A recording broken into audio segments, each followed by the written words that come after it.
അമ്പിളിച്ചേച്ചി വന്നില്ലേ രഘുവേട്ട? ഇല്ല, അവൾക്ക് അങ്ങോട്ടും ഇങ്ങോട്ടും യാത്ര ചെയ്ത് മടുത്തു. ഇവിടെ ഇപ്പൊ സരോജിനി ആന്റി ഉണ്ടല്ലോ. ആ, രഘുവേട്ടൻ പിന്നെ എന്തിനാ വന്നേ? ഞങ്ങളിവിടെ ഓക്കെ ആയിരുന്നു. എനിക്ക് ഇവിടെ വേറെ ചില ഓട്ടങ്ങളൊക്കെ ഉണ്ടായിരുന്നു അഞ്ചാടി.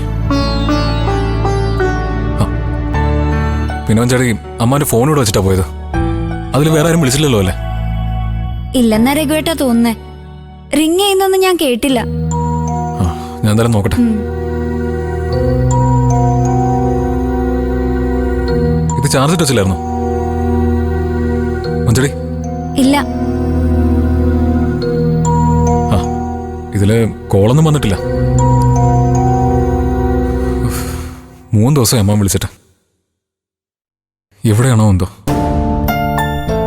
രഘുവേട്ട, ഇനി അച്ഛൻ വിളിക്കുമ്പോഴേ ദിവസം ഒരു തവണയെങ്കിലും ഇങ്ങോട്ടൊന്ന് വിളിക്കാൻ പറയണേ. അല്ലെങ്കിൽ നമ്മളെല്ലാവരും കൂടി അച്ഛനെ അന്വേഷിച്ച് ഇറങ്ങൂന്ന് പറ. അതൊന്നും വേണ്ട മച്ചാടി. നമ്മളെ ഒന്നും കാണാതെ അമ്മാവൻ ദിവസങ്ങൾ എങ്ങനെ തള്ളി നീക്കുന്നതെന്ന് എനിക്ക് ഊഹിക്കാം. അദ്ദേഹം അനുഭവിക്കുന്ന വിഷമത്തെക്കാൾ വലുതൊന്നുമല്ലല്ലോ നമ്മുടെ വിഷമം. ആ, ഇന്നലെ രാത്രി ദേച്ചി അച്ഛനെ കുറിച്ച് ചോദിച്ചായിരുന്നു. ദേച്ചിക്കിപ്പോ അച്ഛനെ കാണണമെന്ന് വലിയ ആഗ്രഹമൊക്കെ ഉണ്ട്. അല്ലെങ്കിലും കാഴ്ച പറയുമ്പോഴേ കണ്ണിന്റെ വില അറിയൂ. ഇപ്പോഴെങ്കിലും ദയക്ക് അച്ഛന്റെ വിചാരം ഉണ്ടായല്ലോ. രഘു, ചായ.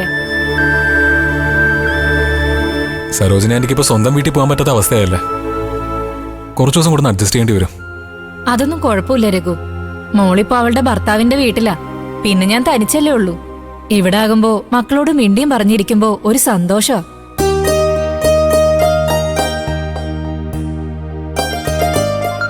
രഘുവേട്ട, റിങ് ചെയ്യുന്നു. ആരാ? നോക്കട്ടെ. ഹലോ ഹലോ, ആരാ? രഘു, ഞാനാ. അമ്മാവാ? അച്ഛൻ? അല്ല, അമ്മാവൻ എവിടെ? അമ്മാവാ, അമ്മാവൻ എന്തെങ്കിലും കൂടെ വിളിക്കാതിരുന്നേ? അമ്മാവൻ ശബരിമല യാത്രയിലായിരുന്നു രഘു. അയ്യോ, അപ്പൊ അമ്മാവൻ ഇപ്പൊ സ്വാമിയാണോ? അതെ, വ്രതമെടുത്ത് 18-ാം പടി ചവിട്ടി അയ്യപ്പനെ കണ്ട് തിരിച്ചു വന്നോണ്ടിരിക്കുക. അല്ല, അമ്മാവൻ തനിച്ചാണോ മല ചവിട്ടിയത്?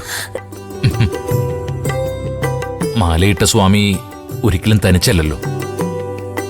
അയ്യപ്പൻ എപ്പോഴും കൂട്ടിനുണ്ടാവും. അല്ലെങ്കിൽ തന്നെ ആയിരക്കണക്കിന് അയ്യപ്പന്മാരുടെ കൂടെയല്ലേ ഓരോ സ്വാമിമാരും മല ചവിട്ടുന്നത്. അമ്മാവൻ പറഞ്ഞിരുന്നെങ്കിൽ ഞാനിവിടെ വരില്ലായിരുന്നോ? ലച്ചുമോളെ കൊണ്ട് പോകണമെന്നുണ്ടായിരുന്നു എനിക്ക്.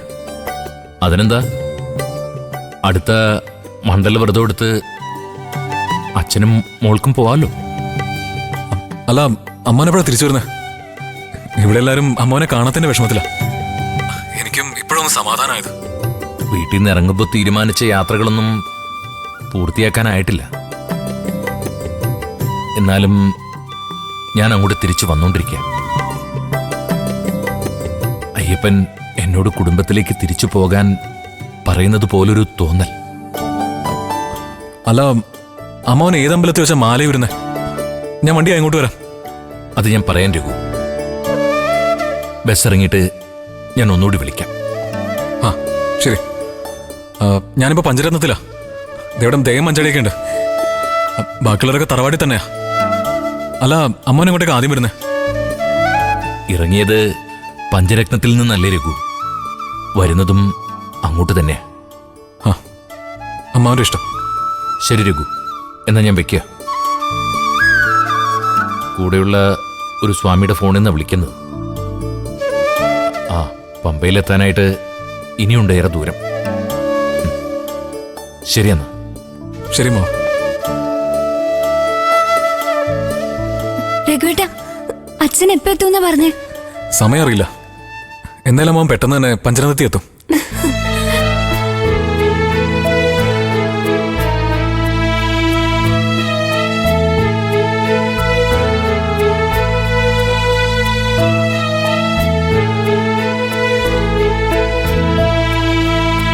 എനിക്കറിയാം അച്ഛൻ ഇങ്ങോട്ട് തന്നെയായിരിക്കും തിരിച്ചു വരുന്നെന്ന്. അച്ഛന് വേഗം വരാൻ തോന്നണേന്ന് ഞാൻ പ്രാർത്ഥിച്ചിരുന്നു. രഘുവേട്ട, ഇനി ഞാൻ അച്ഛനെയും ഈ വീട് ഉപേക്ഷിച്ച് എങ്ങോട്ടും പോവില്ല. എനിക്ക് സമാധാനം കിട്ടുന്നത് ഇവിടെ മാത്രം.